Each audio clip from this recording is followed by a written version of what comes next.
An introduction to the book of Romans. Romans is placed first in the listing of 21 letters in the Christian Greek Scriptures. The Apostle Paul wrote 14 of these letters, including Romans. Likely in 52 CE, Paul embarked on his third missionary tour. While in Corinth in about 56 CE, Paul wrote to the Christians in Rome, a city that he had not yet visited.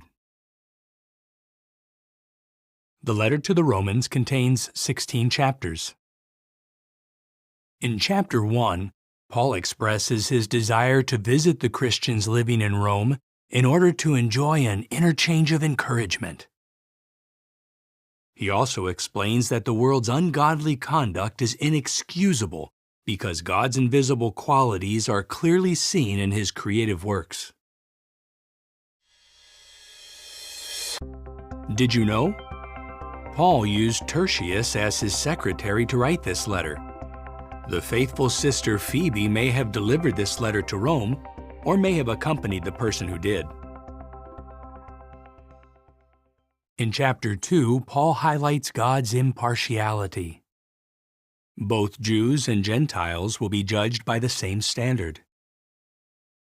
In chapters 3 and 4, Paul explains that Jehovah declares Jews as well as Greeks righteous by faith, and he uses the example of Abraham to illustrate the point. Abraham lived before the law was given to Moses, and before Jesus sacrificed his life. Nevertheless, God counted Abraham as righteous because of his outstanding faith. In chapters 5 and 6, Paul reasons that Adam sinned against God, and as a result, all humans have inherited sin and death. Relief is possible only through faith in Jesus and his sacrificial death. In chapters 7 and 8, Paul discusses how the Mosaic Law revealed what sin is, and why Christians are not under that law. In chapters 9 and 10, Paul explains that those who exercise faith, regardless of their nationality, can become God's spiritual children. In chapter 11, Paul uses the illustration of a cultivated olive tree. Jews who rejected the Messiah are compared to branches that are broken off. Branches from a wild olive tree, representing Gentile Christians, are grafted in their place. In order to be part of the tree, all must remain humble and exercise faith in Jesus.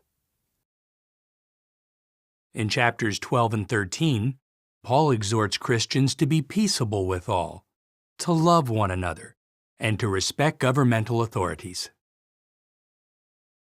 In chapters 14 and 15, Christians are counseled to stop judging one another, but rather to support those who are weak.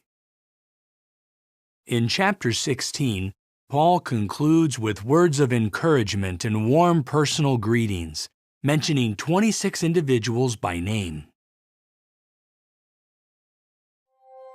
As you read the inspired letter to the Romans, note how God is impartial in His dealings with all people, how Christians should be peaceable with others, and how freedom from sin and death comes only by exercising faith in Jesus, the King of God's kingdom.